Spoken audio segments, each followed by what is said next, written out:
సాతానుని ఎలా జయించాలనే అంశాన్ని మనం ఈరోజు ధ్యానిద్దాం. సాతానుడు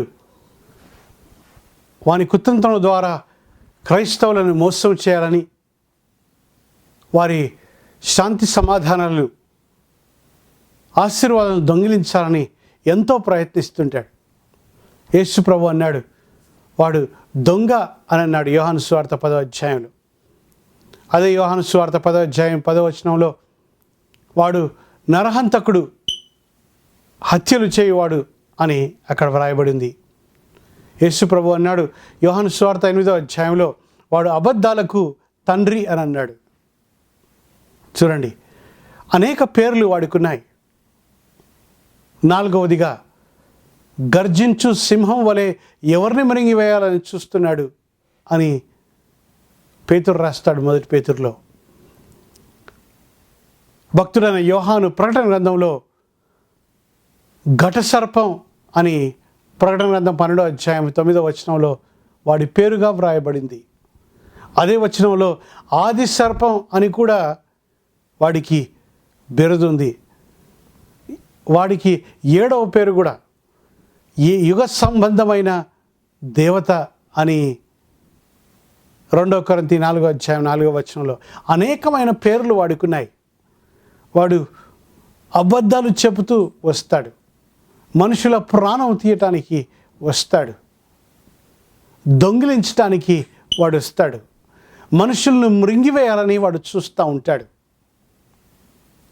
సర్పం వలె ఎన్నో కుతంత్రముల వాళ్ళతో మనుషుల్ని మోసం చేయాలని వాడు చూస్తాడు. ఇంత తెలివి అయిన ఈ సాతాను నుంచి, అపవాది నుంచి మనం ఎలా తప్పించుకోవాలి? ఒక క్రైస్తవుడికి దేవుడిచ్చిన ఆశ్రయం, శక్తి ఏమిటి అన్న విషయాన్ని ఈరోజు మనం ధ్యానిద్దాం. సాతానుని జయించాలంటే గొర్రెపిల్ల రక్తం ద్వారా మనం జయించాలి. సాతానుని జయించాలంటే మన సాక్ష్యం ద్వారా మనం జయించాలి.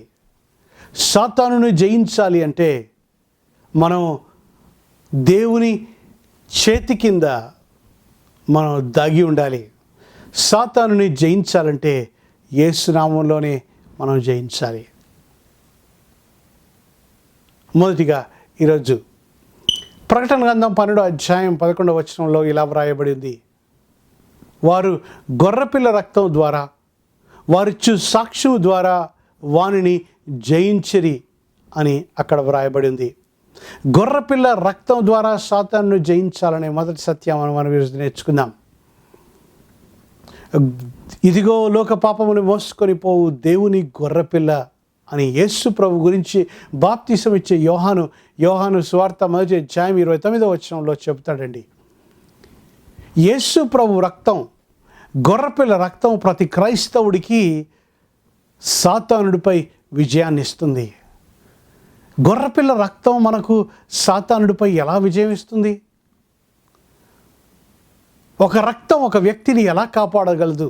యేసు ప్రభు రక్తం ఒక వ్యక్తిని ఎలా కాపాడగలదు? సహోదర సహోదరి, బాగా వినాలి.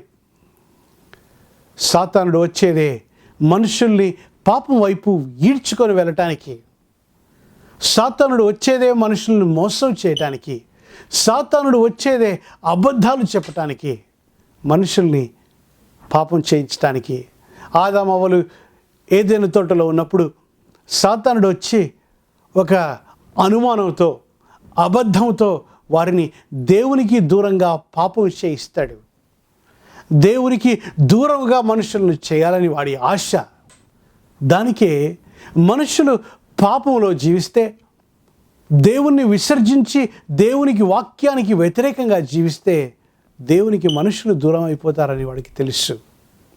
వాడొచ్చి అందుకే ముందు అనుమానం అనే విత్తనాన్ని నాటాడు. తర్వాత అబద్ధం అనే విత్తనం ద్వారా హవ్వకు అబద్ధాన్ని చెప్పి మోసపరిచాడు. అలా ఆదామవ్వలను దేవునికి దూరంగా చేశాడు. ఏదెను తోటలోంచి దేవుడే వారిని తరిమివేశాడు. చూడండి, ఒక వ్యక్తి జీవితంలో పాపం ఉంటే దేవుని సన్నిధిని అనుభవించలేరు. యెషయా గ్రంథం 59వ అధ్యాయం 1వ వచనంలో ఆయన ప్రార్థనలు ఆలకించడానికి ఆయన చెవి మందం కాలేదని, ఆయన రక్షించకుండా ఉండటానికి ఆయన చేయి కురచ కాలేదని, కానీ మనకు మన దేవునికి మధ్యలో మనుషుల పాపం అడ్డం వస్తుందని అక్కడ వ్రాయబడి ఉంది. దేవుడు ఒక వ్యక్తి జీవితంలో పని చేయకుండటానికి, దేవునితో సహవాసం ఉండకుండా, దేవునితో మాట్లాడకుండా, దేవుని స్వరానికి వినకుండా మనుషుల్ని ఆపేదే మనుషుల యొక్క పాపపు జీవితం. మనుషుల్ని పాపంలోకి లాక్కొని పోవటానికి, ఈడ్చుకొని పోవటానికే సాతానుడు చేసే ప్రయత్నం. సహోదర సహోదరి, నీ జీవితంలో పాపం ఉంటే నువ్వు దేవునికి దురస్తుడివే. కానీ క్రీస్తు రక్త ప్రోక్షణ కిందికి నువ్వు వస్తే, మనం మన పాపంలో ఒప్పుకొని ఎడల ఆయన నీతిమంతుడు అని అక్కడ రాయబడింది. ఆయన నమ్మదగినవాడు అని 1 యోహాను 1వ అధ్యాయం 9వ వచనంలో రాయబడింది. If we confess hour sin, మనం ప్రభు సన్నిధిలో మన ప్రతి పాపాన్ని ఒప్పుకోవాలి. ప్రభువా, నా ప్రతి పాపాన్ని నీ రక్తంతో కడుగు అని మనం ప్రార్థన చేయాలి. 1 యోహాను 2వ అధ్యాయంలో యోహాను ఇలా రాస్తాడండి, చిన్నపిల్లారా మీరు పాపం చేయకూడనట్లు నేను రాస్తున్నాను అంటాడు. కానీ మీరు పాపం చేస్తే తండ్రి ఎదుట మీ కొరకు ఒక లాయర్ ఉన్నాడని, అడ్వకేట్ ఉన్నాడని రాస్తాడండి. సహోదర సహోదరి, నీకు దేవుడికి మధ్యలో ఏ పాపమైనా వస్తుంటే ఈరోజు ఆయన రక్త ప్రోక్షణ కిందికి రావాలని కోరుకుంటున్నాను. నువ్వు ఆ రక్త ప్రోక్షణ కిందికి నువ్వు తెచ్చుకోవాలి. యేసు ప్రభు నీ కొరకు ఆయన రక్తాన్ని కార్చాడు. ఏ పాపం ఎరుగని దేవుని గొర్రెపిల్ల నీ కొరకు నా కొరకు ఆయన బలి పశువు అయ్యాడు. నీ కొరకు నా కొరకు ఆయన శిలువలో మరణించాడు. ఆయన రక్తాన్ని కార్చాడు. శిలువ దగ్గరకు వచ్చి, ప్రభువా నా ప్రతి పాపమును ఆ రక్తంతో నన్ను కడుగు అని అంటే నీకు విడుదల కలుగుతుంది, విమోచన కలుగుతుంది. జకర్యా గ్రంథం 3వ అధ్యాయంలో మొదటి 3 వచనాలు మీరు చదివితే అక్కడ యెహోషువ అనే ఒక ప్రధాన యాజకుడు అక్కడ నిలబడి ఉంటాడు. ఆ ప్రధాన యాజకుడి కుడి పక్కనే సాతానుడు నిలబడి ఉంటాడు. దేవదూత చూచి సాతానుని ఏమంటాడంటే, యెహోవా నిన్ను గద్దిస్తున్నాడు అని చెబుతాడు. చెప్పి ఈ యెహోషువ అనే ఈ ప్రధాన యాజకుని వైపు చూసి ఏమంటాడంటే, ఈయన మలిన వస్త్రములు, మురికి బట్టలు తీసివేయండి అని చెబుతాడు. ఈయనకు నూతన వస్త్రం ఇవ్వబడింది అని అంటాడు. అని నీ పాపము తీసివేయబడింది అని అంటాడు. ఈ ప్రధాన యాజకుని కుడి పక్కనే నిలబడి సాతానుడు ఎప్పుడు ఫిర్యాదు చేయాలా దేవుడికి, ఈయన మీద నేరం మోపాలా అని చూస్తూ ఉన్నాడంట. సహోదర సహోదరి, నీ జీవితంలో కూడా, నీ జీవితంలో పాపం ఉంటే దేవుని ఎదుట సాతానుడు నీ పాపాన్ని ఎత్తి పట్టుకుంటాడు, ఎత్తి చూపిస్తాడు. ప్రకటన గ్రంథం 12వ అధ్యాయం 7వ వచనంలో వాడి పేరు ఏమిటంటే అక్యూజర్ ఆఫ్ ద బ్రదర్ అని అర్థం. అంటే సహోదరుల మీద నేరము మోపువాడు అని వానికి పేరు అంట. నీ మీద నా మీద నేరం మోపాలన్న సాతానుడు ఎంతో ప్రయత్నిస్తుంటాడు. కానీ ప్రతి పాపం క్రీస్తు రక్తం ద్వారా కడగబడితే నీ మీద నా మీద సాతానుడు ఎలాంటి నేరం మోపలేడు. అందుకే వారు గొర్రెపిల్ల రక్తం ద్వారా, వారిచ్చు సాక్ష్యము ద్వారా వారిని జయించిరి అని వ్రాయబడింది. గొర్రెపిల్ల రక్తం ద్వారా నువ్వు సాతానుని జయించొచ్చయ్యా. అందుకే ప్రతిరోజు ప్రభువా నా జీవితాన్ని, నన్ను, నా కుటుంబాన్ని, నా పిల్లల్ని నీ రక్త ప్రోక్షణ కిందికి నేను తెచ్చుకుంటున్నాను అని ప్రతి విశ్వాసి ప్రార్థన చేయటం నేర్చుకోవాలి. ఇశ్రాయేలు ఐగుప్తులో ఉన్నప్పుడు వారి విడుదల కొరకు, వారి విమోచన కొరకు దేవుని ఉగ్రత నుంచి ఇశ్రాయేలును తప్పించడానికి దేవుడు మోషేతో ఏం చెప్తాడంటే, ఒక గొర్రెపిల్ల తీసుకోవాలి, మచ్చ మరక లేని మగ గొర్రెపిల్ల, 1 సంవత్సరం మాత్రమే ఎదిగిన గొర్రెపిల్లను తీసుకొని దాన్ని చంపి ఆ రక్తాన్ని ఇంటి మీద ద్వారం మీద పూయమని చెబుతాడండి. ఏ ఇంటి మీద అయితే రక్తం ఉందో మరణదూత దిగి వచ్చినప్పుడు ఐగుప్తులోకి ఏ ఇంటి మీద రక్తం కనబడుతుందో ఆ ఇంట్లోకి ప్రవేశించకుండా ఆ ఇంటిని దాటిపోతాడు. అదే ప్యాస్ఓవర్ అని అంటే అర్థం. పస్కా అంటే అర్థం అదే. ఇంగ్లీష్లో ప్యాస్ ఓవర్ అంటే ఆ ఇంటిని దాటిపోతాడని అర్థం. మీ ఇంటి మీద క్రీస్తు రక్తం, గొర్రెపిల్ల, మన కొరకు దేవుని గొర్రెపిల్ల అని యేసు ప్రభు గురించి 1 కొరింథీ 5:7 వ్రాయబడి ఉంది. మన గొర్రెపిల్ల, పస్కా గొర్రెపిల్ల వధింపబడేను అని అక్కడ పౌలు చెబుతున్నాడు. యేసు ప్రభు రక్తం నీ ఇంటి మీద ఉంటే, యేసు ప్రభు రక్తం ద్వారా ప్రతి పాపం నీ ఇంట్లో కడగబడి ఉంటే సాతానుడికి ఎలాంటి చోటు ఉండదండి. యోబు జీవితాన్ని ఒకసారి ఆలోచించండి. యోబుకు 10 మంది పిల్లలు.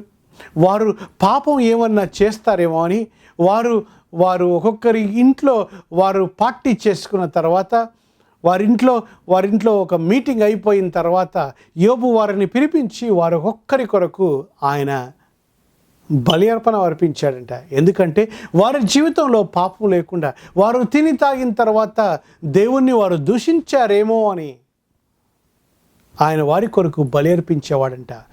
అలా చేస్తున్న యోబు జీవితం గురించి సాతానుడు ఏమన్నాడో తెలుసా? అయ్యా, నువ్వు ఆయన చుట్టూ కంచె పెట్టలేదా? నువ్వు కంచె ఆయన చుట్టూ, ఆయన ఇంటి చుట్టూ, ఆయన సర్వస్వం చుట్టూ నువ్వు ఉంచినందుకు నేను ఆయన్ని తాకలేను అని సాతానుడే సాక్ష్యం ఇచ్చాడు. సహోదర సహోదరి, నీ జీవితంలో, నా జీవితంలో పాపం ఉండకూడదని నాకు ఆశ ఉండాలి. ప్రతి క్రైస్తవుడికి ప్రభువా నేను పాపాన్ని ద్వేషించి నీతిని ప్రేమించేవాడిగా నన్ను చేయని ప్రార్థించాలి. అప్పుడు దేవుడు వారి ఇంటి చుట్టూ కంచె ఉంచుతాడు. సాతానుడు వారి మీద ఏ నేరం మోపలేడు. ఎందుకంటే క్రీస్తు రక్త ప్రోక్షణ కింద ఆ కుటుంబాలు ఉంటాయి కనుక. సహోదర సహోదరి, నీ ప్రతి పాపం క్రీస్తు రక్తం ద్వారా కడగబడిందా అని ప్రశ్న. నువ్వు కొన్ని విషయాల్లో జీవితం జీవించి ఉండవచ్చు, కానీ ఇంకా కొన్ని విషయాలు నువ్వు ఓడిపోయిన వాడిగా, పాపానికి లొంగిపోయిన వాడిగా, పాపానికి దాసత్వంలో నువ్వు ఉంటే సాతానుడు నీ మీద దేవుని ఎదుట నేరం మోపుతాడు. అందుకే క్రీస్తు రక్త ప్రోక్షణ కిందికి నిన్ను నువ్వు తెచ్చుకో, నీ కుటుంబాన్ని. ప్రభువా, నన్ను నేను ఆ శిలువ రక్త ప్రోక్షణ కిందికి తెచ్చుకుంటున్నానయ్యా నువ్వు ప్రార్థన చేస్తే నీకు సాతానుడిపై విజయం కలుగుతుంది. మార్టిన్ లూథర్ గారు ఒకసారి బాగలేనప్పుడు సాతానుడు ఆయన దగ్గరకు వచ్చారంట. ఆయన దగ్గరకు వచ్చి ఆయన భుజం మీద ఇలా తడితే ఒక పెద్ద చీటీ పడిందంట. దాని మీద మార్టిన్ లూథర్ చేసిన ప్రతి పాపం వ్రాయబడిందంట. లేచి చదువు అన్నాడంట సాతానుడు. మార్టిన్ లూథర్ గారు లేచి ఆయన చేసిన ప్రతి పాపం సాతానుడు ఒక చీటిని పట్టుకొచ్చి ఆ చీటిని చదివింపచేస్తున్నాడండి. అయితే మార్టిన్ లూథర్ త్వరగా జ్ఞాపకం చేసుకొని ఏమన్నాడు తెలుసా? నువ్వు ఒక్కటి మర్చిపోయావు అన్నాడంట. సాతానుడు, నేను నీ పాపం ఏం మర్చిపోయానయ్యా అన్నాడట. అంటే మార్టిన్ లూథర్ అన్నాడు, క్రీస్తు రక్తం ప్రతి పాపం నుంచి నన్ను కడుగుతుంది అని అనగానే సాతానుడు అక్కడి నుంచి వెళ్ళిపోయాడంట. సహోదర సహోదరి, నువ్వు ఏ పాపం చేసినా కూడా, నువ్వు ఏ పాపంలో జీవిస్తున్నా కూడా ఆయన వైపు తిరిగితే చాలు. ఆయనను ప్రభువా నన్ను క్షమించు అని అంటే చాలు. ప్రభువా నీ రక్తంతో నా ప్రతి పాపం కడుగు అంటే చాలు. నీకు విడుదల, విమోచన, సాతానుపై విజయం కలుగుతుంది. ఆ ప్రార్థనను మీరు ప్రార్థిస్తావా? వారు గొర్రెపిల్ల రక్తం ద్వారాను వారిచ్చు సాక్ష్యం ద్వారాను వారిని జయించిరి అని అక్కడ వ్రాయబడింది. ఒక విశ్వాసికి సాక్ష్యం చాలా ప్రాముఖ్యం అండి. ప్రతి క్రైస్తవుడు ఆయన సాక్ష్యాన్ని కాపాడుకోవాలి.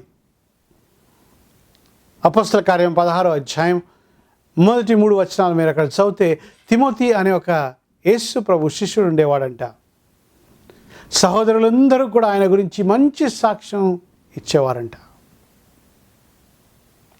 ఆయన తండ్రి గ్రీకు దేశస్థుడు, కానీ తల్లి యూదురాలని పౌలు ఆయన్ని తీసుకొని సున్నతి చేయిస్తాడు. ఎందుకు సున్నతి చేయించాడు? మీరు అపోస్తల కార్యం 15వ అధ్యాయం చదివితే ఒక వ్యక్తి సున్నతి చేసే అవసరం లేదు అని పరిశుద్ధాత్మ వలన శిష్యులు తీర్మానానికి వస్తారు. అయితే పౌలు తిమోతిని ఎందుకు సున్నతి చేయించాలి అంటే, అక్కడ అదే అధ్యాయంలో అపొస్తల కార్యం 16వ అధ్యాయంలో ఏం రాయబడిందంటే, ఆయన సాక్ష్యం కొరకు, ఆయన సేవలో వాడబడుతుంటే ఆయన సాక్ష్యం పాడు కాకుండా ఉండటానికి ఆయన సున్నతి చేయించాడు. సహోదర సహోదరి, మనకు ప్రతి క్రైస్తవుడు కూడా ఆయన సాక్ష్యాన్ని కాపాడుకునే అవసరత ఎంతో ఉంది. సాక్ష్యం లేని వారు దేవుని సేవ చేయలేరని 1 తిమోతి 3వ అధ్యాయంలో పౌలు పెద్దల గురించి వ్రాస్తాడు. నీ జీవితంలో కూడా నువ్వు సాక్ష్యాన్ని కాపాడుకోవాలి. మీరు బహిరంగంగా యేసు ప్రభువుకు చెందినవాడును అని మీరు సాక్ష్యం ఇవ్వకపోతే సాతానుడు సంతోషపడతాడు. కానీ అందరి ఎదుట నేను క్రీస్తు వాడను అంటే సాతానుడికి సిగ్గు కలుగుతుంది ఈ జీవితంలో. అందుకే బాప్తిసం అనేది సీక్రెట్గా ఎక్కడో తీసుకునేది కాదు. ఏ సంఘంలో అయితే మీరున్నారో అందరి ఎదుట మీరు తీసుకుంటే అప్పుడు సాతానుడికి సిగ్గు కలుగుతుంది. యేసుప్రభు అన్నాడు లూకాసు వార్త 12వ అధ్యాయంలో, నన్ను ఎవరైతే జనుల ఎదుట ఒప్పుకుంటారో వారిని నేను నా తండ్రి ఎదుట, ఆయన దేవదూతల ఎదుట నేను ఒప్పుకుంటాను అని. మనం మనుషుల ఎదుట మన సాక్ష్యాన్ని చెప్పగలగాలి. నేను నా ప్రభువు నావాడు, నేను ఆయన దానను అని ప్రతి ఒక్క క్రైస్తవుడు కూడా సాతానుడికి సిగ్గు కలిగినట్లు వారి సాక్ష్యం చెప్పగలగాలి. అందుకే 1 యోహాను 5వ అధ్యాయంలో ఏముందో తెలుసా? యేసు ప్రభు దేవుని కుమారుడు అని చెప్పే ప్రతి ఒక్కరి జీవితంలో సాక్ష్యం ఉంటుందంట. వారు సాక్ష్యాన్ని కలిగి ఉంటారంట. చాలామంది మీ సాక్ష్యాన్ని చెప్పండి అంటే, ఏం చెప్పాలండి, మాకు సాక్ష్యం లేదంటారు. అలాంటి వారు క్రీస్తుని ఎరగని వారు. క్రీస్తుని ఎరిగిన ప్రతి ఒక్కరి జీవితంలో సాక్ష్యం ఉంటుంది. వారికి ప్రభువు ఏమై ఉన్నాడో, వారికి రక్షకుడని, వారికి ప్రభు అని, వారికి రాజు అని, వారికి దేవుడని యేసు ప్రభువును మనుషులు అందరి ఎదుట ఒప్పుకోవాలి. అప్పుడే వారికి సాక్ష్యం కలిగినట్టు. నీ సాక్ష్యం ఏమిటి అని ప్రశ్న ఈరోజు. నీకు సాక్ష్యం లేకపోతే నువ్వు క్రైస్తవుడివే కాదు.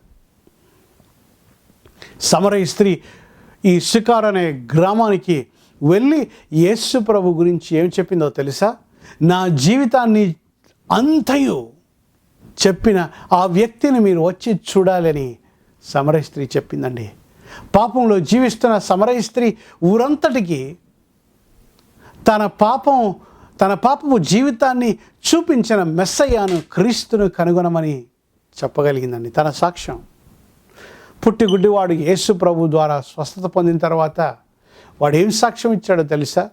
ఆయన గురించి నాకు ఎక్కువ తెలియదు, కానీ నేను ఇంత మాత్రము చెప్పగలను అంటాడు. నేను ముందు గుడ్డివాడిగా ఉంటిని, ఇప్పుడు నేను చూడగలను అని అంటున్నాడు. I once was blind but now I see అని అంటున్నాడు. I once was lost but now I am found అని అంటాడు. Amazing grace how sweet the sound that saved a wretch like me అనే పాట జాన్ న్యూటన్ గారు రాశారండి. ఆయన పాపంలో జీవిస్తున్నప్పుడు ఆయన్ని రక్షించుకున్న తర్వాత ఆయన అంటాడు, ఒకప్పుడు నేను గుడ్డివాడను కానీ ఇప్పుడు చూస్తున్నాను అంటాడు. ఒకప్పుడు నేను తప్పిపోయేవాడను కానీ ఇప్పుడు నేను ప్రభువాడను అంటాడు. మీకు అలాంటి సాక్ష్యం ఉందా అని ప్రశ్న. మీరు సాక్ష్యం ఇస్తే సాతాను మీద మీకు విజయం కలుగుతుంది. అందుకే మీరు సాక్ష్యం ఇవ్వడం నేర్చుకోండి. అందరి ఎదుట నేను ప్రభువాడను, ఆయన నావాడు అని మీరు చెప్పగలగాలి. అలా సాతానుపై విజయం మీరు పొందొచ్చు. మూడవదిగా సాతానును ఎలా జయించాలి? యాకోబు పత్రిక 4వ అధ్యాయం 7వ వచనంలో ఇలా ఉంది, మీరు దేవునికి లోబడండి, దేవునికి లోబడి సాతానుని ఎదిరించండి, అప్పుడు వాడు పారిపోతాడు అని అక్కడ వ్రాయబడింది. Submit to God and resist the devil then he will flee from you అని అక్కడ వ్రాయబడింది. We need to learn to submit to God. అంటే దేవునికి మనం లోబర్చుకోవాలి. దేవుని నీడలో మనం జీవించడం నేర్చుకోవాలి. నా దాగుచోటు నువ్వు అని మనం దేవుడికి చెప్పాలి. ఆయన రెక్కల క్రింద మనం జీవించడం నేర్చుకోవాలి. ఆయనకు సన్నిహితమైన జీవితాన్ని మనం జీవించడం నేర్చుకోవాలి. మనం ఆయనకు లోబరుచుకోవాలి. సబ్మిషన్. మనం దేవునికి లోబడి ఉంటే చాలామంది క్రైస్తవులు కొన్ని ఏరియాల్లో దేవునికి లోబడి ఉంటారు, కానీ కొన్ని ఏరియాల్లో దేవునికి లోబడి ఉండకుండారు. కుటుంబ జీవితంలో దేవునికి లోబడకుండా ఉంటారు. కుటుంబంలో యేసు ప్రభుని రాజుగా వారు స్థాపించారండి. వారి ఉద్యోగంలో మాత్రం యేసు ప్రభు దేవుడు అని ఒప్పుకుంటారు, రాజుగా స్థాపిస్తారు, కానీ వారి కుటుంబ జీవితంలో ప్రభువుకు వారు లోబడినట్టే ఉండరు. కొంతమంది ఏమో వారి ఆస్తిపై, కొంతమంది ఏమో వారి అలవాట్లపై, కొంతమంది ఏమో వారి ఆలోచనపై ప్రభువుకు లోబడినట్టు ఉండరు. అలాంటి వారి జీవితాల్లో సాతానుడికి చోటు తప్పకుండా ఉంటుంది. ఎఫెసీ పత్రిక 4వ అధ్యాయం 27వ వచనంలో పౌలు ఎఫెసీ సంఘంతో ఏమంటున్నాడో తెలుసా? సాతానుకు చోటు ఇవ్వద్దు అంటున్నాడు. Do not give Satan a foot hold అని ఒక ట్రాన్స్లేషన్లో ఉంది. Do not give place to the devil అని ఇంకో ట్రాన్స్లేషన్లో ఉంది. ఫుట్ హోల్డ్ అంటే కాలు పెట్టడానికి కూడా వాడికి స్థలం ఇవ్వకూడదంట. క్రైస్తవులు దేవునికి ఎలా సబ్మిట్ చేసుకుంటారో తెలుసా? కొన్ని విషయాల్లో సబ్మిట్ చేసుకుంటారు, కానీ కొన్ని విషయాల్లో సబ్మిట్ చేసుకోకుండానే, దేవునికి వాళ్ళు లోబడకుండానే ఉంటారు. నేను ఒక ఉదాహరణ చెప్తాను, వినండి. సాతానుడు ఒక ఇల్లు అమ్ముతున్నాడంట. ఒక క్రైస్తవుడు వచ్చి ఆ ఇల్లు కొనుక్కుంటున్నాడు. అయితే సాతానుడు అన్నాడంట, ఇల్లంతా నీకు ఇచ్చేస్తానయ్యా, ఈ ఇల్లంతా నీకు ఇచ్చేస్తాను, కానీ ఒక చిన్న కండిషన్ ఉంది అని అంటాడంట. అని నీ తలుపు మీద నేను ఒక చిన్న మొల, ఒక శీల కొట్టుకుంటానయ్యా, ఈ చీల మాత్రం నాది, ఇల్లంతా నీది అన్నాడంట. ఈ తలుపు కూడా నీదే, ఈ తలుపు మీద ఈ శీల మాత్రం నాది, ఈ మేకు మాత్రం నాది అని అంటాడంట.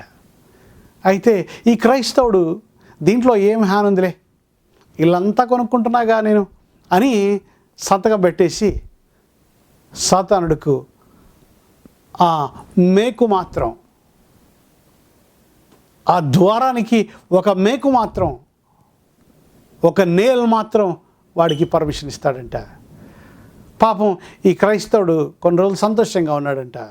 కొన్ని రోజుల తర్వాత సాతానుడు వచ్చి, అయ్యా నా ఆస్తి ఏమిటో తెలుసా మీ ఇంట్లో అంటే, ఈ క్రైస్తవుడు అన్నాడంట, నీకు ఈ ఇంట్లో ఏ స్థలం లేదయ్యా, ఈ ద్వారం మీద ఉన్న ఆ నేలు ఉంది చూడు, ఆ మేకు ఉంది కదా, ఆ శీల ఉంది కదా, అది మాత్రమే నీది కదా అన్నాడంట.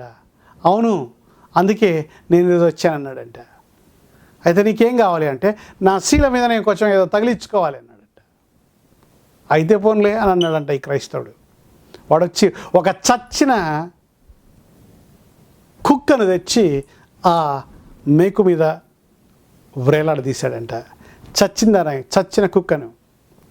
ఈ క్రైస్తవుడు వచ్చి, అలా ఎలా చేయగలవయ్యా బాబు, ఇది నా ఇల్లు, నా ఇంట్లో కంపు కొడుతుంది, చచ్చిన కుక్కను నువ్వు నా ద్వారానికి, నా ఇంటికి, నా తలుపు మీద నువ్వు పెడతావా అని అంటే, నువ్వు ఒప్పుకున్నావు కదా కాంట్రాక్ట్లో, ఇల్లంతా నీదే, ఈ తలుపు కూడా నీదే, ఈ తలుపు మీద ఆ ఒక్క చిన్న నేల్ మాత్రమే, ఒక్క శీల మాత్రమే నాదయ్యా, ఈ చీల మీద నేను ఏమైనా చేసుకుంటాను, నీదేమైంది అని అన్నాడంట. అప్పుడు క్రైస్తవుడు ఆ వాసనకు తట్టుకోలేక ఇల్లు ఖాళీ చేసి వెళ్ళిపోతాడంట. సాతానుడు ఇంటిని ఆక్రమిస్తాడంట. సహోదర సహోదరి, వాడు కాలు పెట్టడానికి కూడా స్థలం ఇవ్వకూడదు. అందుకే నీవు దేవునికి లోబడి ఉండాలి, లోపరుచుకోవాలి. Submit to God. నీ జీవితంలో సబ్మిషన్ లేకపోతే నీ ఆస్తిపై ప్రభువుకి అధికారం ఉండాలి, నీ కుటుంబంపై ప్రభువుకి అధికారం ఉండాలి, నీ శరీరంపై ప్రభువుకి అధికారం ఉండాలి, నీ ఉద్యోగంపై ప్రభువుకి అధికారం ఉండాలి.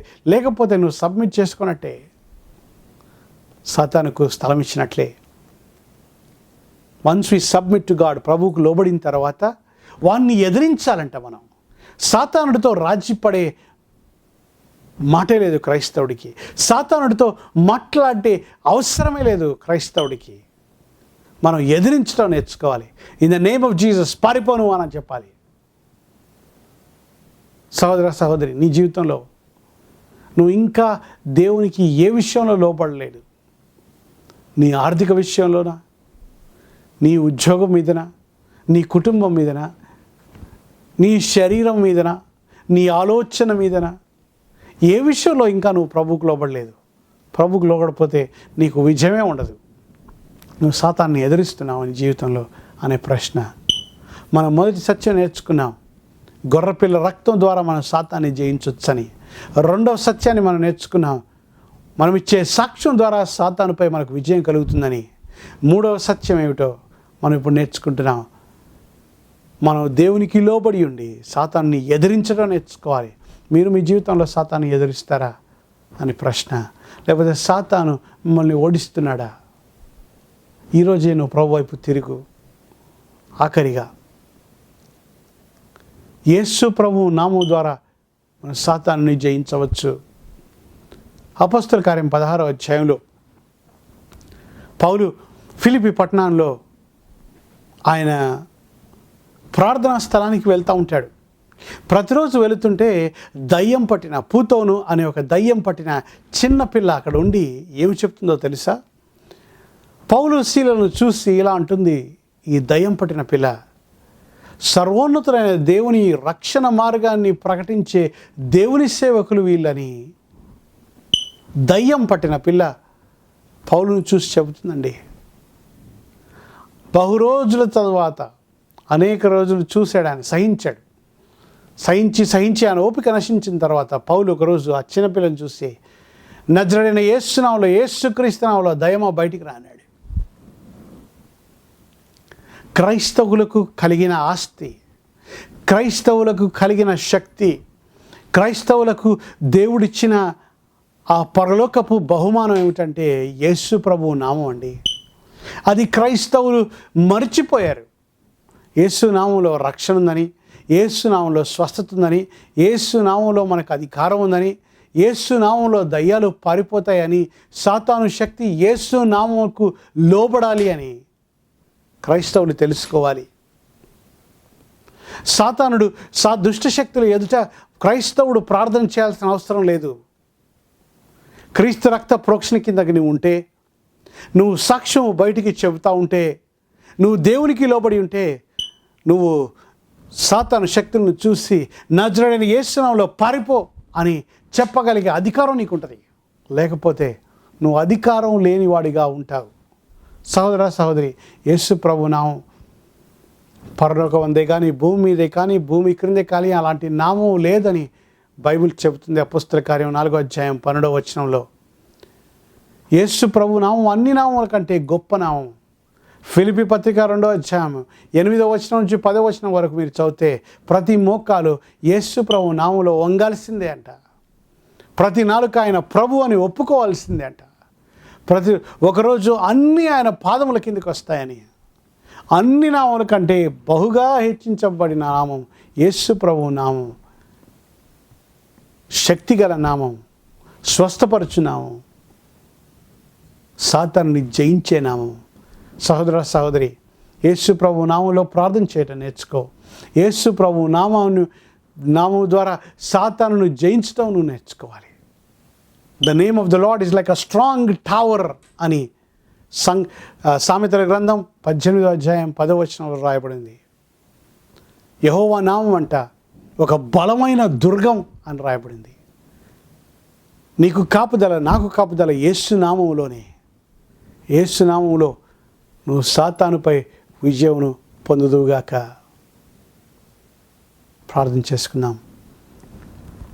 పరిశుద్ధుడు పరిశుద్ధుడు పరిశుద్ధుడు అని ఎల్లప్పుడూ పొగడపరిచిన పరలోకపు తండ్రి, నీ కుమారుడు మా రక్షకుడైన యేసుక్రీస్తు నామములో మీ సన్నిధికి వస్తున్నాం.